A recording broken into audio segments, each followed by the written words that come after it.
Tonight, I think we need to do something special. There's something that we really need to focus on. And in light of the fact that tonight is our Masters of Reinvention workshop, at least day one of it, I thought this would be a fitting Bible study for the evening. So tonight for our foundation, we're going to use Hebrews chapter 11, verse 3, because there's something I really want to share with you. And I pray that you will get it. Ready? Through faith, we understand that the worlds were framed by the word of God, so that things which are seen were not made of things which do appear. I want you to chew on that. Things which are not seen were made of things which do appear. Most people don't realize that that single verse in the Bible is the key to everything that's keeping you frozen where you are right now. Every single thing you see is made from something that may not have existed at another point in time. I want you to really chew on this, and then we're going to break it down line by line. I think that's going to be the better way to go so that you actually understand what God is saying to you here, because it's very important that you get this. Otherwise, you will not find the strength to keep standing out of your way, okay? So let's start with the first verse. Through faith, we understand that the worlds were framed by the word of God, not the Bible, but through God speaking. That's how the worlds were framed. Everything you see today, houses, cars, trees, squirrels, bunny rabbits, cows, everything you see came from God speaking it. What does that say about you? It means that everything you see in your life, whether you like it or you don't, has come because of the things you speak out of your mouth. Now, I don't want you to misunderstand, because this is not about name it and claim it. This is about understanding biblical principles and being able to stand on them within your life to bring about the things, the life, the vision that you see in your head. You see, that's the hardest part of this. And here's where I want to bring you to. There's something that God does not struggle with. Want to know what it is? Insecurity. He doesn't worry when he puts his hand to do something, whether or not it's going to be successful. He goes out there, he does it, it's a success. Voila. But when you go out there and you decide you want to do something, you get ready to put your hand to it, and guess what the first thing out of your mouth is? What if it doesn't work? You see, when you say that, you forgot to look at the other side of the coin. What if it does? So let's focus tonight on what if it doesn't work. Haven't you already lived through that? Don't you already know what it looks like when it doesn't work?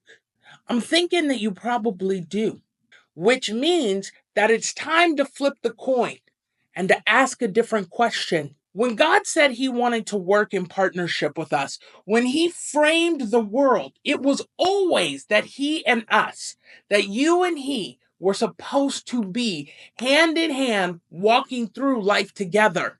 What changed was when Adam chose his wife over the father, because that ultimately is what happened. He first chose his wife, then he thought about God. That's a problem. But that's a message for another day. We're not going to go into that part of it again. So that things which are seen were not made of things which do appear. So trees weren't made from something that was already on the earth. God said, you know what? I want a pine tree that smells like this. I want this that smells like that. And it's so funny to me. I'm sorry, we're going to have to go into this. When people always want to talk about how it's not real. You know what's ironic about that? It is harder to believe that things magically appeared from nothing than it is to believe that someone spoke it into existence. You see, because when you believe that things magically appear, let me tell you what that says about you. It says, number one, that you are arrogant beyond anything that anyone has ever seen before. Your pride is so huge that you are just like your father, the devil. That was his sin. Do you really want to carry that with you? Because that's exactly what you're doing.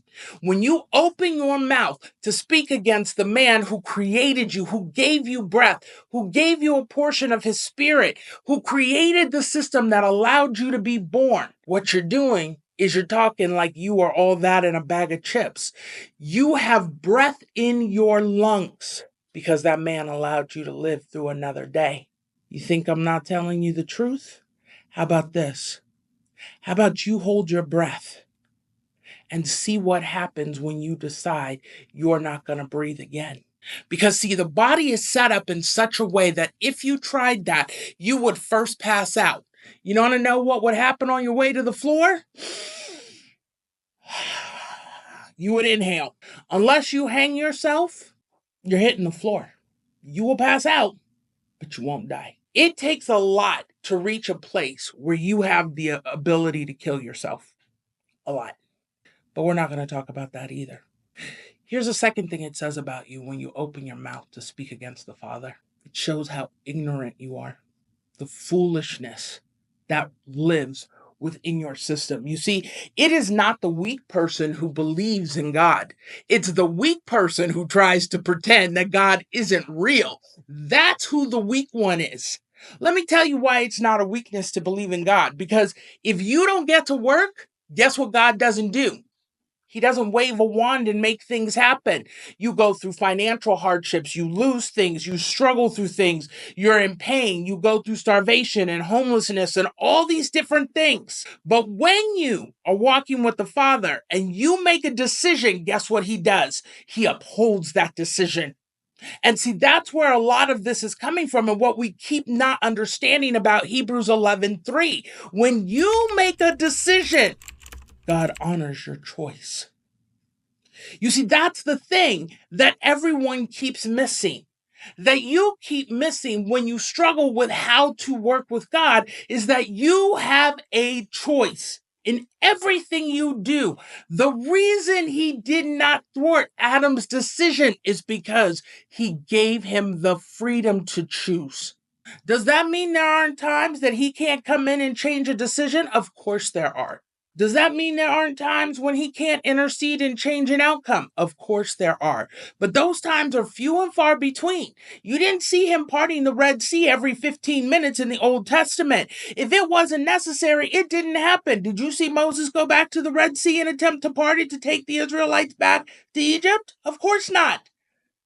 No. And if he had tried, you know what would have been the irony? The sea wouldn't have parted. There was no reason for them to go back.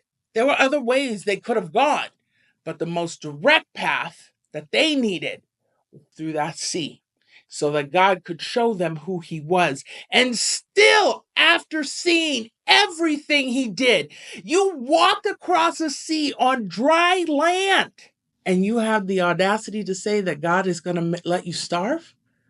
That's what you do every day. You see God move. You see him do something. And then you turn around and say, oh, that's not what it was. For real? It's about decision making. It's about understanding that what you see in your head is 100% real. It's not only real, it's tangible. It may only be tangible to you, but it's tangible. Now, what has to happen is you have to take what you see in your head and you have to move it from your head into the world. Now, the world gets to see what was tangible to you. You see, stop it with this negative thinking. You have a choice. You can just as easily say, wow, how amazing is this going to be when this works? I want to share something with you. As we've been doing this getting ready for the conference and doing all this, we ended up having to shift it. It wasn't a conference, it's a workshop. For those of you who are wondering, the difference between a conference and a workshop is that in the workshop, you physically are going and doing work, going into yourself, and you're learning how to clean that mess out of yourself. So there's a lot of work versus a conference where you get together in a bunch of rooms and people talk to you. That's not what this is. This is a full on, you are digging through trying to get your stuff together. You understand? As we were putting together this conference, let me tell you what happened. We get word that one of the conference rooms we're using has no walls. Y'all, we deal with some highly sensitive information in our workshops. People come, they break down in tears, they're telling their life story, and you are just now telling me 4 days before the conference that I have no walls. In the midst of that, everything has to shift. Now, instead of people being able to come and have a seat and stay with us, we have two options. They can come, but we can't use that second conference room the way it was set. And the second conference room is beautiful. Like, I was looking so forward to that. But nobody bothered to tell. And it was funny because I asked a million times, now this is an enclosed room, right? Yes, it's enclosed. Okay, great. But in the end, it was not. I had two options, two choices. I could cancel the entire event. That was choice number one. The hotel that we're at lied to me. They did not tell me the truth. They did not make sure I was taken care of. And the only viable options they offered me were not viable for the type of event that we were holding. That by itself would have hindered 75% of the people. And if you think I'm kidding you, pay attention. Next time you're around a group of people, see how quickly they quit. I said, okay, I need a break. I got off the call. I got up. I walked around. I made a decision. I called the big boss. I called the other boss. And I said, here we are. This is how we can do this. This is how we can make it work. And you want to know what happened? We flipped it. Now, the fact that I was staying in the presidential suite at this location became quite fortunate. And let me explain why. Because it was big enough that now we could host the virtual conference there. Then we were introduced to StreamYard, which was going to allow us to have a more positive, more powerful impact on the people that we were talking to, so we didn't have to be in a basic Zoom meeting. Then doors began to open. Then more and more people decided that they wanted to jump in. I mean, it just became this overwhelming success because one choice had to be made. That's what happens when you look at the other side of the coin. You suddenly have to find a solution to what appeared to be a nightmare problem. Are you with me? So, here's what I want you to understand. Every single thing that you see today first began by something that was not visible, including you. Want me to explain that to you? Because I'm thinking you should know. So one night, your dad met your mom, and two of them had a conversation, and they dated for a very long time. Yeah, we're going to make this my version. How about that? All right, we'll make it more realistic. Your dad met your mom. He said, "How you doing?" And she goes, "Hee, I'm fine." And next thing you know, two things came together. Something happened. He finished. God willing, she finished. And 10 months later, because pregnancy is 40 weeks, do the math, that's 10 months, you came into being. Were the two things that came together visible before they found out about you? No, not to the naked eye. Yes, you could go and look through medical information and or medical equipment and see, what we're talking about, but it doesn't change what's real and what's true.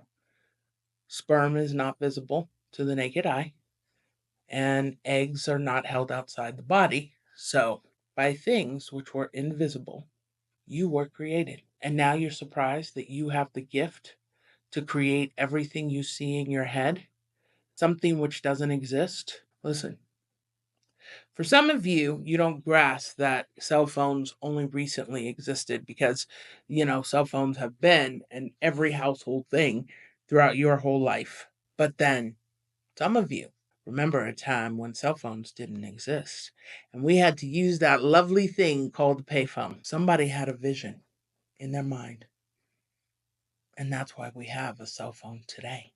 Everything begins by something that you don't see.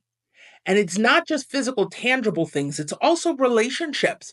Because think about it, there was a time when you weren't in a marriage, or you weren't in a relationship, or you weren't single. There was a time. So why now are you surprised that all of it began by something you didn't see? When we go through relationships, what happens? We meet someone. There's an exchange of this development of some form of funky emotion appears, and it doesn't make sense, and we start feeling elation and happiness, and we got smiles on our faces, and we're moving around, and we're like, what is wrong with me? Why am I so? Because you're feeling something, right? And it's that feeling that makes you go, huh, I wonder if they feel the same thing. And before long, you find out that both of you are sharing a similar feeling. And next thing you know, you start talking. And before long, you start spending more time together, and you like each other, and that emotion and that fondness begins to grow and to develop, and you get to know each other, and now you're spending more time, and before you know it, you're walking down the aisle. All started from something you didn't see. You knew you wanted to be in a relationship. You knew you wanted to be in a marriage. Take your pick, whatever. You knew. And then it came to be. You see, talking about things not happening only takes away your power. When you don't understand, it's okay to say, I don't understand. But then your job is to go out and find someone who can help you understand. That ultimately is how you change your life and how you really begin to bring the Bible to fruition and to reality. Listen, wide is the road that leads to destruction, and many there be upon it. But narrow is the road that leads to life, and few there be upon it. This road is not easy, but it's worth it. Because I'll tell you what, I remember the days when I would down to put my hand to something and go, it's not gonna work. I told you it wouldn't work. But there was no one who sat with me and talked to me the same way I'm talking to you right now. You have to know, you do, that everything you see in your head is tangible. There are some things you'll see in your head that are not tangible. Uh, Taking somebody else's wife, husband, not a good idea. That puts you on the wide road that leads to destruction. What I'm talking about is wanting to see your family brought back together, is wanting to see the relationship with your children blossom and grow. That's what I'm talking about. Those are all things you can have. But you have to first get out of your own way by realizing that every single thing you need to make your dreams come true is already inside of you. You've got to understand that. The moment you realize that and you start walking in it is the moment that you will start to see God bless you. Not once, not twice, not 3 times, not 4 times, but every day, over and over and over and over again. I want to tell you real quick before we wrap this up a story. There was once a man I knew, and he always believed that every single thing could work. He always believed it. But he chose someone for a wife who was Chicken Little, and she was afraid of everything. And she would say to him, I don't get it. What you're saying isn't realistic. This isn't the way that it happens. Before long, he stopped speaking that life. And he would say, I'm telling you, there's something to this. But because he could never articulate it, he couldn't teach her how to come out of that darkness she was living in. What that man said was accurate. And ultimately, the two of them lost their relationship. He became super negative and she flipped, and she began to be the one to speak that life. She became the one who could see where things were going because she was taught how to get to that space. He didn't want to fight anymore. And she was ready for the fight. It really is in what you speak. But the reason you don't understand that is because you're not understanding that everything you want to do begins with something you can't see. I want to buy a car. Okay. You can't see the car in your driveway because you haven't bought it yet. You might see the car on the road, but it's not in your driveway. So what do you have to do? You got to go make the money to get the car, right? If you already have the money, then you just got to go get the car. And the moment you earn that money, guess what? You took something that was not tangible in your driveway at that moment, but very clearly you saw in your head, you took that and you brought it to what you have today. That's how it works. And because you're not understanding that, you don't understand that every single time you open your mouth and say it's not gonna happen, you're creating this exact world that you want to live in. I know that there are a lot of things with disappointment that happen, right? But that disappointment does not have to go with you everywhere you go. You don't have to take it with you every single place. You can leave it behind. Put a fleece out. Think of something you want to do in your mind right now. Make it simple. Like, I don't know, you want strawberries, right? Imagine those strawberries. Get up and go get those strawberries. You have now taken something that you did not have in your hand and put it in your hand. Watch those be the sweetest strawberries you'll ever taste. It starts somewhere. You may have had those strawberries in your refrigerator. Okay, you did it. You were a success. You had something in your mind that you wanted to do and you went and you made it happen. Sometimes it starts that small. You have to let go of this negative talk, of the identity that you're trying to live in. It's not yours. Let it go so that you can finally start walking in a world where every single thing you touch is a success. Even if you get delayed, you're out there, you're trying, everything is getting in your way. As long as you keep pushing through, that door breaks wide open. Trust and belief. I'll see you next Friday. Hey, it's Tuana with Destiny Education. If you liked that video, take a moment to hit the like button. Don't forget to subscribe and ring the notification bell so that every single time we release a new video, you'll know all about it.